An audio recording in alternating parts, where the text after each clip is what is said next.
All right, so moving right along here, part two of our lesson is going to focus on more of the specifics for this class. Part one that you just finished watching is a general background for almost any class I teach at this level. You have my teaching philosophy in there and other things that apply to almost all classes I teach, and even with some of the assignments that apply to survey level literature courses. So what we're going to do now in part two is take a specific look at this course and what is unique about it. Different content, different courses require different nuanced teaching approaches. So my goal with this part of the lecture is to give you an overview of how specifically I hope we'll approach the literature in this class so that we can get the most out of it. Every class, I believe, needs an interpretive framework. We'll talk more about what that is in just a minute, but this lesson is going to go over what the interpretive framework is for this class. And I'm calling that interpretive framework the cognitive mapping effect. We'll talk in great deal what that's about as this lecture goes on, but to put it simply, you can look at this illustration here where you have a map of a city and then a picture of the human brain. And so it's essentially the ability to map things. And we'll be using a city or place as kind of a way into talking about that. I think place is very important since we're studying world literature. But before we get to the details on cognitive mapping, I want to turn to world literatures. Before we get really nuanced with the specific interpretive framework, I want to give you some things about the content here. This is an umbrella course. And what that means is when each professor teaches it, there are a number of us who teach it here at EWU, it's a little bit different each time. World literatures is an incredibly broad category. That term, just taken on its own, could encompass almost anything. So I want to look at the description of the course and the course catalog, and then talk about my philosophy on how to approach that. And one question that immediately comes to mind is why 1650 to the present? If you've gotten the textbook for the course or looking at any of the materials on Canvas, including the syllabus, you'll see that we're doing a very broad, very general survey of world literature from 1650 to the present. And so we'll talk about that on this slide as well. So one of the goals is to cover a range of things, multiple cultures. So we don't want to look at just one culture. We could do a course entirely in Nigerian literature, and that would get a little bit toward the world literature experience since that's non-Western, non-English, non-American, but it's also just one culture. So to really get that idea of world literature, we need to look at multiple cultures. And the course description from the course catalog says that. It says, the literature in this course represents a broad range of cultures and ethnicities. So in addition to range, what else are we looking for? Variety. So variety of place and people and language, but also variety of genres. So we'll look at short fiction, long fiction, poetry, drama, letters, travel narratives, all different types of writings. And again, the course catalog says students will read works in a variety of genres. So we want range, variety, and diversity. Obviously, diversity of people, place, culture, language, and genre, but also we want temporal diversity. So we could just look at a few cultures from, say, the 20th century, but I think temporal diversity is a very good thing when we're talking about world literature. So we're going to go all the way back to 1650, to the time of the Enlightenment, and then on forward up to the present day. So we're covering a lot of ground. We won't be able to look at everything, so we're going to look at some snapshots, some prominent literary pieces from those cultures and times. So the course catalog says that when it says students will read works in a variety of genres from across history, that's that temporal diversity, and around the globe. So why not earlier? We could look at earlier rather than 1650 to the present. We could go before 1650.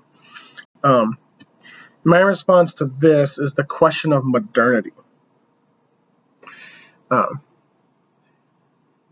This comes down to pure opinion and my specialization in teaching background, but that's why it's an umbrella course. So that if you say take this course with Matthew Binney or Ian Green or Chris Vallejo or someone else, specifically I know Dr. Binney will focus on earlier time periods. So that's why the university wants a variety of professors teaching this course, is so that when it's offered, there's a variety of subjects available. And my specialization has to do with more recent literature.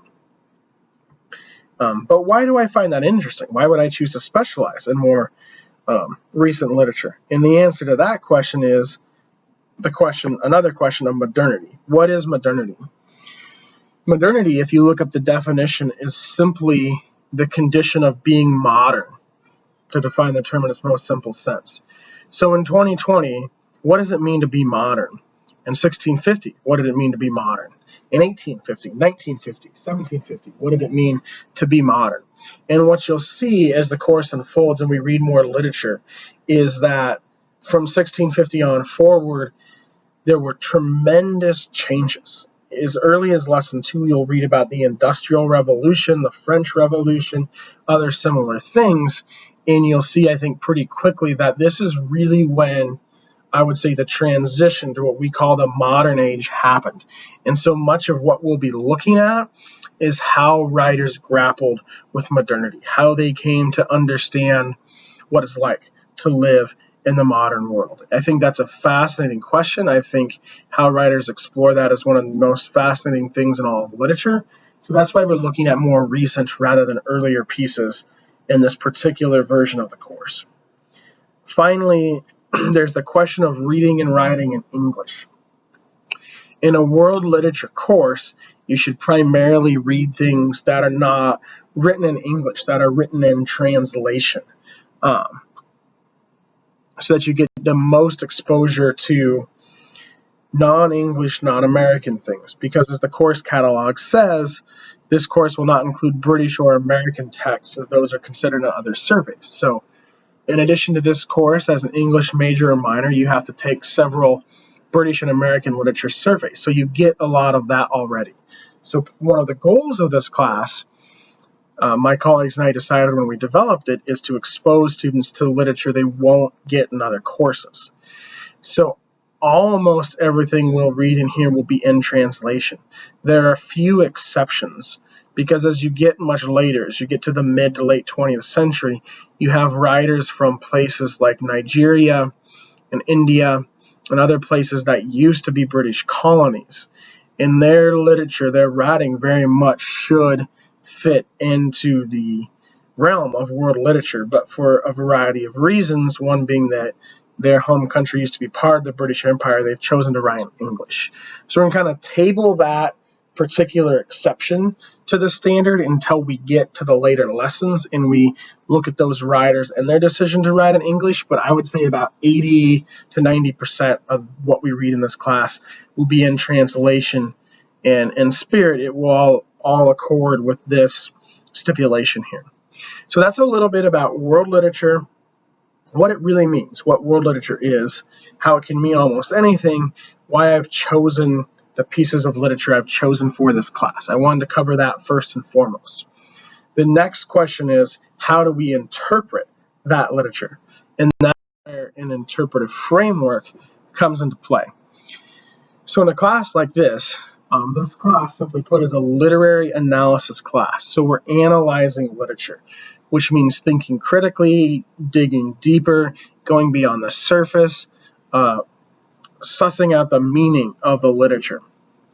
I talked a little bit how to do that with the threads and thesis portion of the last part of the lecture, but specifically world literature presents a different challenge than, say, British or American literature. So for any course in literary analysis, you need an interpretive framework.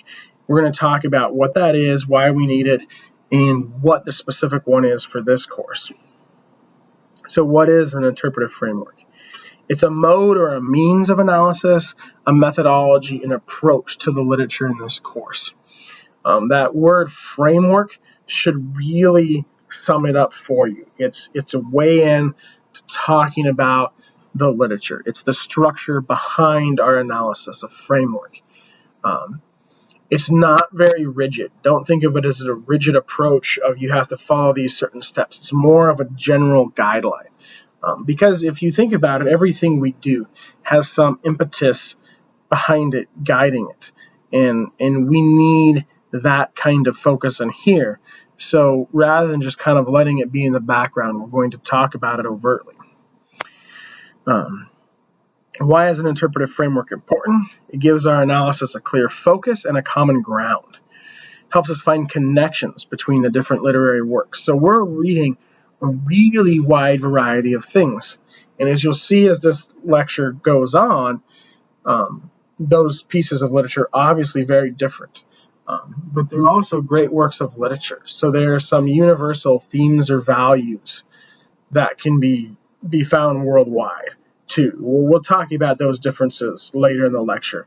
But suffice to say, you can get kind of lost when you're studying so many different things. So we need something unifying, tying us together as we parse through these pieces of literature, almost like a thesis statement in a paper. So an interpretive framework helps us to do that. Now, what is our specific interpretive framework for this specific class? Every class, every literary analysis class needs an interpretive framework. What is the specific one for this class, our class? Well, I've developed one, and really I've looked at two very famous pieces of critical theory to pull it together. And so part of the reading for this first lesson is those two pieces of literature. All I've asked you to read for this, of critical theory. All I've asked you to read for this first lesson is the syllabus, these two articles, and then one literary text. So what we're going to do the rest of this part of the lecture is look at those two articles, those two pieces of critical theory, those two statements of critical theory, and see what they offer and what I've pulled from them to develop our interpretive framework. They are Roland Barthes's The Reality Effect and Frederick Jameson's Postmodernism or the Cultural Logic of Late Capitalism. Now, in Jameson's piece, he talks quite a bit about something called cognitive mapping. And so I've come up with a title for our interpretive framework, which is The Cognitive Mapping Effect, kind of pulling together the titles of the two pieces. So, like I said, we're going to explore those two pieces, see how they tie together, and from that produce our interpretive framework by the end of this lecture. So right now, the question you're probably asking is, again, dear me, why? If you dove into Barth and Jameson's articles, then you know that they're quite challenging. My goal was not to just to challenge you, it in part was, but my main goal, I think it's good to read challenging texts early on, but my main goal was, I think these are just the best two texts to give us our framework. And so I wanted you to read them early on so you can see where I'm coming from, rather than having me just tell you about the framework. So on the next two slides, I'll kind of take us through as quickly as I can Barth's article, and then the two slides after that, Jameson's article, and then at the end, I'll pull them together and we'll get to our interpretive framework for this class. So this is a piece Barth wrote in 1968 called The Reality Effect. And in the late 19th century, roughly 1850 on, there was a type of literary movement called realism that was prominent in many countries. In the US and England or Britain, they called it the Victorian period because Victoria was queen.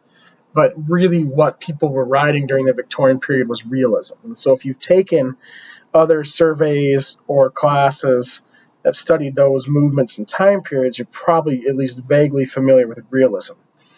But Barth's statement, even though it's written, over 100 years after the realism movement began in literature, he really, I would argue, defines realism better than anyone else that I've come across in my experience, and he calls it the reality effect. So I'm going to take you through that article. Like I said, it's kind of dense and challenging, and parse it out for you. He opens with a quote from the first story we're reading, Simple Heart by Flaubert. And this is one of the reasons why I picked this article. There's a lot more to why I picked it than that, but it just fits so nicely. So the quote is, an old piano supported under a barometer, a pyramidal heap of boxes and cartons.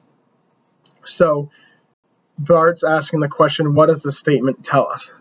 The piano tells us about the owner's bourgeois standing, because you'd have to be fairly well-to-do in French society in the 19th century to own a piano. So the piano tells us something important. The pyramidal heap of boxes and cartons also tells us something important. They're a sign of disorder and a kind of lapse in status. So you have a piano, represents the upper class, but then you have kind of disarray around it. So that sets the tone of the Aubain household. A Simple Heart, the story we're going to read later this lecture, is about a servant, Felicity, who spends her whole life serving the Aubain family in France. And so this tells us it's at a time in France when the bourgeois is kind of in decline, because you have the piano juxtaposed with the mess of boxes. So this seems like an important statement. It sets part of the tone for the story, the atmosphere of the household, like Barth says. But if you look closely at the quote, in the middle, there's that phrase, under a barometer. That phrase is completely unnecessary. You don't need the barometer to know it's a bourgeois house, and you don't need the barometer to know that it's a bourgeois house in disarray. So what is its purpose then? Is the barometer pointless? That's the reality. So after unpacking that quote and showing us that the barometer is not really that important, Barth then goes into what I would say is his logical train of thought before he reaches the reality effect. So I'm going to try to move you through that as quickly as I can, and then we'll return to the quote and how it shows the reality effect. So he talks about modern developments. Literary realism, which is the movement of trying to convey things realistically in literature, came about in the late 19th century, mid to late 19th century, around the same time as objective history, which is the effort to try to write history textbooks to record history as objectively as possible. So you could say there was an impulse in the mid-19th century to authenticate the real. In other words, to show things as they really are. And we see this with the emergence of other genres at the time, such as photographs, newspapers. Museums really became prominent then. Tourism did. So in taking a picture or going to a place as a tourist, you're like making that moment real, you could say, in other words. Or in visiting a place, seeing the real place rather than reading about it. Newspapers are on his list here because that was well before the era of fake news. And really the goal of newspapers up until the last 20 or 30 years was to present information as objectively as possible, for the most part. That's a complicated question. I don't want to digress. He then says, and I'm quoting here, the real then is self-sufficient. It belies any notion of function. Its speech act has no need to be integrated into a structure. So that's really just a complicated way of saying, showing something that is real is a necessity unto itself. You don't have to explain why you're doing something if your goal is to show that it's real. So why do you take a photograph? I think a photograph is a good illustration here. Why do you take a photograph? To capture that moment, to say this happened. And you don't need any justification beyond that. He continues this thought. We're saying the having been there of things is a sufficient principle of speech. So in other words, I think this applies to us today when we think about, we live in a culture of photography now where people are taking pictures all the time with their phones. And so they're capturing those moments. And so when we take a picture, we can say that happened. I was there. I've been there. That was real. And so ultimately, after all of that reasoning, we come back to the quote. And what Barth is arguing is that Flaubert's barometer and the quote from A Simple Heart does the same thing as taking a photograph, of capturing that real moment. Flaubert's barometer signifies the category of the real. So another way to put this would be if we have 3 clauses in a sentence, and 2 of those clauses do something very important in terms of the narrative and the theme of the story, but the middle clause seems absolutely useless. We then see what the actual purpose of the middle clause is to ground the story in reality. Let that sink in for a minute. The barometer makes the moment real, the way a photograph does, because he's describing a scene in a house. And so if you have 2 pieces of information that are there for the purposes of the narrative or the theme of the story, but one piece there for no purpose at all, its purpose is to paint a real scene. And that's what makes it real. So if you start reading novels and stories from 1850 onward, you find all kinds of kind of useless parts of the scenes, like this barometer, and they're achieving the reality effect. He calls the reality effect unavowed verisimilitude, which I think is actually a really good definition for realism, so I'm going to define that for you. It's basically an unacknowledged semblance of truth. Semblance of truth is what the word verisimilitude means. So if you think about that phrase, it's resembling reality or resembling truth. Because a question we're going to get at as this lecture goes on is, can we truly represent reality? So verisimilitude is resembling reality. Not representing it, resembling it. Keep that distinction in mind. And it's unavowed or unacknowledged because he's not coming out and telling you this is real. If Flaubert did that, the reality effect would lose its effect. He doesn't say anything about the barometer. He just sticks the barometer into the middle of the scene to make it a real moment. And so that's where you get that unacknowledged semblance of truth. So to conclude, Flaubert's barometer is unacknowledged and grounds the story in reality. It makes it a realist rather than supernatural or fantastical story. So that's the reality effect and really the genre or the literary movement of realism defined by Barth, which I think is the best definition. So kind of keep all of that in the back of your mind. Hopefully you've been taking notes. We're going to transition to Jameson now, the other article. And like I said, at the end, I'll tie the 2 together.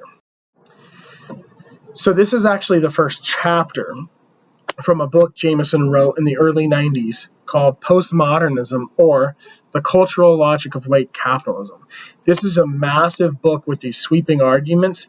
I'm just going to hit the tip of the iceberg here because this book ultimately is not that important to our class, but something Jameson covers in the first chapter is incredibly important. So I'm just going to give you enough of what the book is about for us to get to that. We're basically going to hit the tip of the iceberg because on the tip of the iceberg there's something small that we need. So how do we get from Barth to Jameson?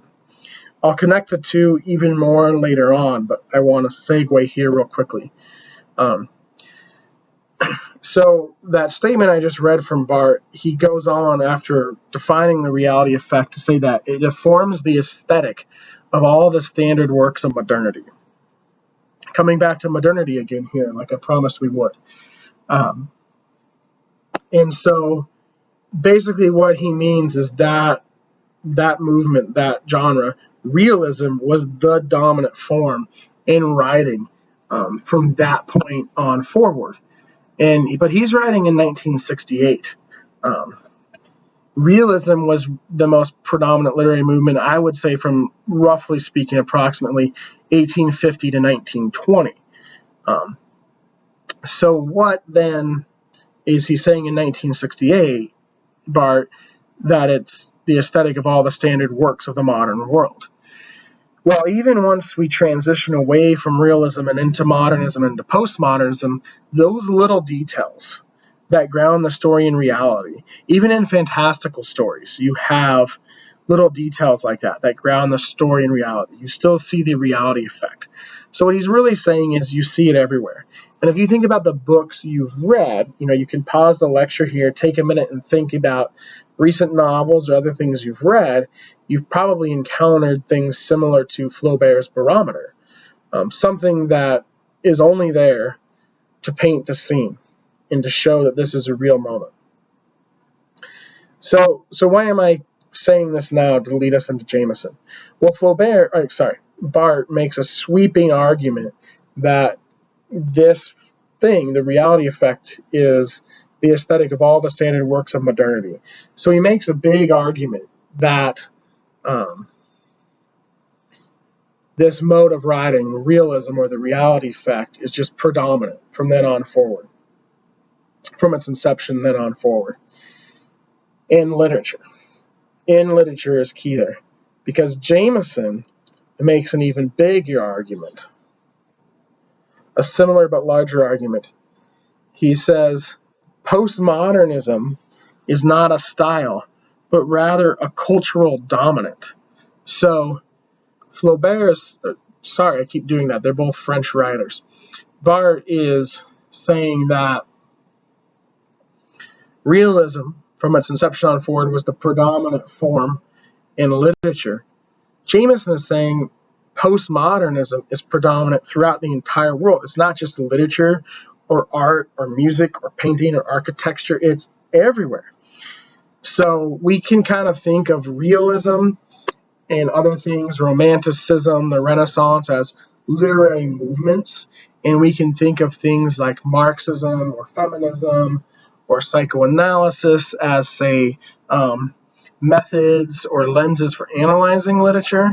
But Jameson is saying postmodernism is not a method or a movement or an approach or anything like that. He's saying we are living in a postmodern world. And that question might be a little up for debate in 2020. I mean, this book is almost 30 years old, but I think even if we've transitioned to a post-human or a post-truth world, the effects of postmodernism very much still linger. And so I think this is very applicable today.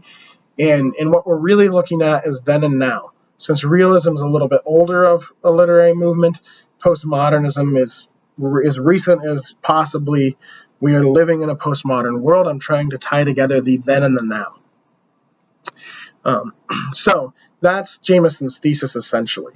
That's the tip of the iceberg. That's the premise of his book. And then he has, hundreds of pages of very dense arguments that support that.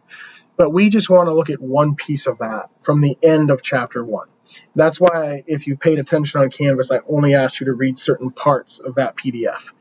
So what from the end of chapter 1 in this book on postmodernism that's so useful to us specifically? Well, it's a concept that Jameson borrows from another writer named Kevin Lynch.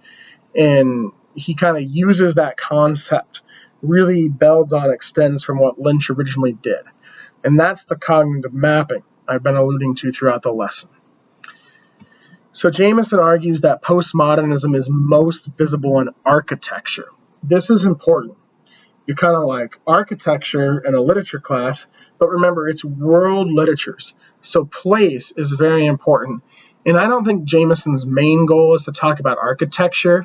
He's saying postmodernism is most prominent in architecture, but he's a literary critic. So what he really wants to talk about is literature, culture, philosophy, society. So he's using architecture, geographical space as a way in to talking about the social and economical ramifications of postmodernism.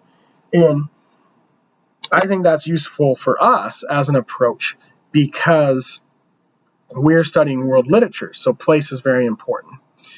So Lynch, who Jameson is quoting here, in his book The Image of the City, says, "The alienated city is a space in which people are unable, in their minds,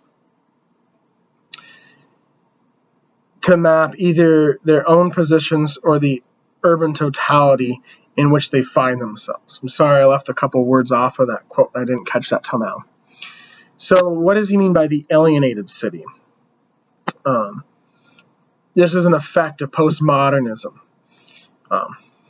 both a geographical or spatial and social effect. So with the Industrial Revolution, you had the rise of urbanism and the transition from villages and farming communities to massive urban cities. And Lynch and Jameson are arguing here that the city is an alienating place. In an earlier way of life, in a more rural way of life, everyone knew their neighbor and kind of collaborated with their neighbor, where here you might not ever meet your neighbor. And just kind of the urban experience of being in the city can be a very alienating one. You don't necessarily always feel connected. And so what people then try to do is they try to map that experience in their minds. They try to grasp it. In the city, compared to earlier places, is not as mappable. Because it's alienating, they're unable to fully grasp the urban totality in which they find themselves. So even somewhere like Spokane, if you're local and taking this class, it's hard to fully grasp the totality of Spokane, which is only kind of a semi-urban place compared to somewhere like Seattle or Chicago or even LA.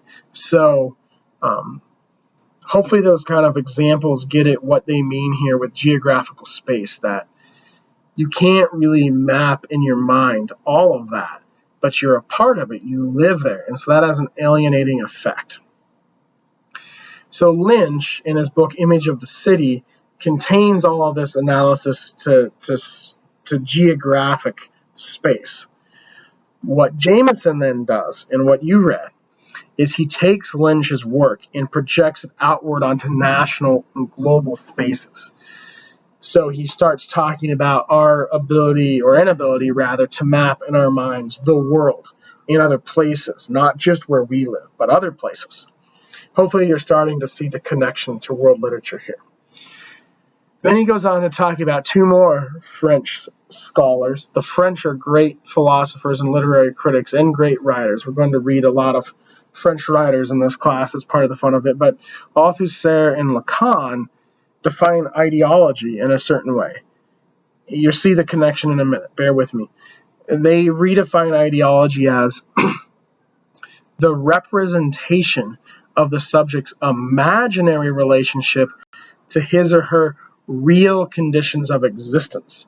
And as Jameson goes on to say in the next sentence, that's basically Lynch's mapping thing, just in social rather than geographical space. And so we essentially can't map our own existence. In a postmodern, alienated world, our existences become so complex and nuanced that we can't map it all. But we imagine that we can. So there's this distance between our imagined reality and the real conditions of our existence. And so what Jameson is doing by quoting Althusser and Lacan there is he's taking Lynch's idea and moving it from geographic space to the city. The geographic space of this, he's moving, what Jameson is doing there is he's moving Lynch's idea from the geographic space of the city to the social space of the human mind and the human identity. But he continues to use helpful metaphors from geography, such as cartography, and he talks about globes. And he says globes reveal that there can be no true maps. In other words, a map is flat, and a globe is three-dimensional. So a map can't map the whole world accurately. And so what he's doing here is he's kind of continuing with the geography metaphor and using it to show how our mind cannot grasp our fully grasp our full existence or the world around us. So Althusser helps us move from geographical to social space, and then Lacan makes the important distinction between the imaginary and the real. So I know this is a lot of info here, so to kind of wrap up Jameson before we tie Barth and Jameson together, the most important thing here is this distinction between the imaginary and the real. So we have sort of an imagined existence where we conceive our world in one way, but that's not real. We can't understand the totality in which we live. We can't fully map our existence, though we want to and we try. And that's what happens in our imagination. So the real is that moment where we're awestruck and kind of slapped over the head by reality. Something we didn't expect enters our world and shakes things up. That's the real. That's realism. And so Jameson, in defining postmodernism here, he's actually provided another definition of realism.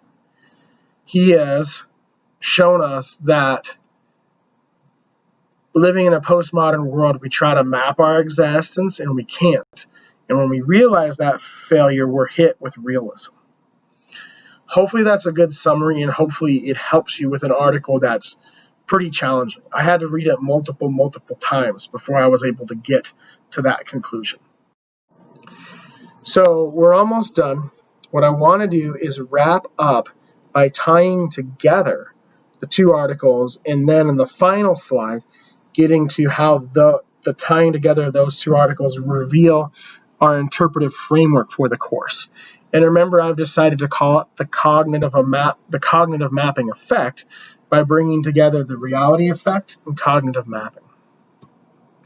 So what does this all mean? How does it help us? How does it give us an interpretive framework? What ties these two pieces together is representation. Let that word marinate in your mind for a minute. Representation is what is truly at stake for both Barth and Jameson in these two articles. What do I mean by representation? I have to take just a brief moment here and talk about semiotics, which is the study of signs, to explain what I mean about representation. So in the study of signs, you have three things: the signifier, the signified, and the sign. This is much simpler than it sounds. So if you track with me here, it will make sense. A signifier represents something. The signified is what it represents. So think of a stop sign. If you're driving down the road and you see a red sign in the shape of a stop sign, you know it means stop. So that red sign in that specific shape is the signifier, and the signified is the action of stopping. The sign is the meaningful combination of the two. So our mind knows now always that when we see that red sign coming up, we need to stop. And so those two things together, the idea of stopping and the red sign, have merged to create a sign that's meaningful now. So that's semiotics, and that's really what Barth and Jameson are dealing with. So using those terms, I would paraphrase the articles and say Barth argues that when a signifier exists only to ground the text in reality, like Flaubert's barometer does, the sign becomes less meaningful and representation more difficult to attain. So, excuse me. So you have that quote from Flaubert, if you can remember it. The piano is a sign that signifies bourgeois standing. The pile of boxes is a sign that signifies disorder or disarray. The barometer signifies nothing. It's only there to ground the story in reality, to make it a realist work, which means the sign or the signifier doesn't really signify anything. And so the sign, there's not really a sign. It loses its meaning. Remember, the sign is the meaningful combination of the two. And so while the story would seem to represent reality, it's that verisimilitude, remember? It doesn't actually represent reality, like I said earlier. It only reflects reality. So it makes the story feel real, but it's not actually representing reality.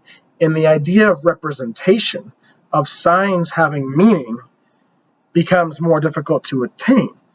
Bart's last sentence is that this story challenges the notion of representation. And so in that sense, realism here gestures toward postmodernism. You might think the two seem like opposites, but in reality, no pun intended, they're both dealing with the difficulty of representation. Jameson, along similar lines, argues that full representation only occurs in the imagination, while realism is the failure to completely map something. This is my paraphrase. So remember I said the key takeaway from Jameson was that imaginary versus real. So we try to map something in our minds. That's the imaginary, and then we're confronted with reality. So there's a kind of a similar disorienting effect that happens here, where for Bart, a signifier that's only there to ground the scene in reality devalues the sign, takes away its meaning.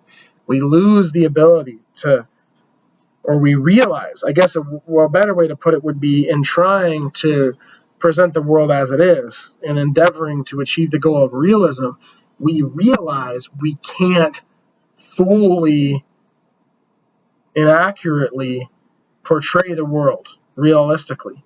And that's what reality is. Our reality is our failure to fully grasp reality. I hope that makes sense, but I'm going to just real quickly, the last few minutes here, show you how all of this applies to our class. So this is a relatively new class at EWU, and I was one of the people who pushed for it to exist and helped plan it in terms of, like I said, everyone's doing different things in terms of the content. But in terms of the basic goals, no matter who's teaching what, I was one of a few people who helped plan that. And one of our goals was to shock and awe you. As students at EWU in our program, you've been very much exposed to British and American literature. And so one of our goals was to show you some pieces of literature that, compared to their British and American counterparts, would be somewhat unsettling. And so all of us in this class, myself included, as we dive into these pieces of literature, we know what countries they come from. We may have certain ideas about those countries. We may have imagined what being fully immersed in the culture of France, Russia, Japan, Nigeria, or anywhere else we're studying is like. But we don't, and I say fully immersed because we may have visited there, we may have lived there for a while, but unless you've come to this class from one of these places, having lived most of your life there, you don't really know what that experience is like, or what the experience of the writers composing these texts was like.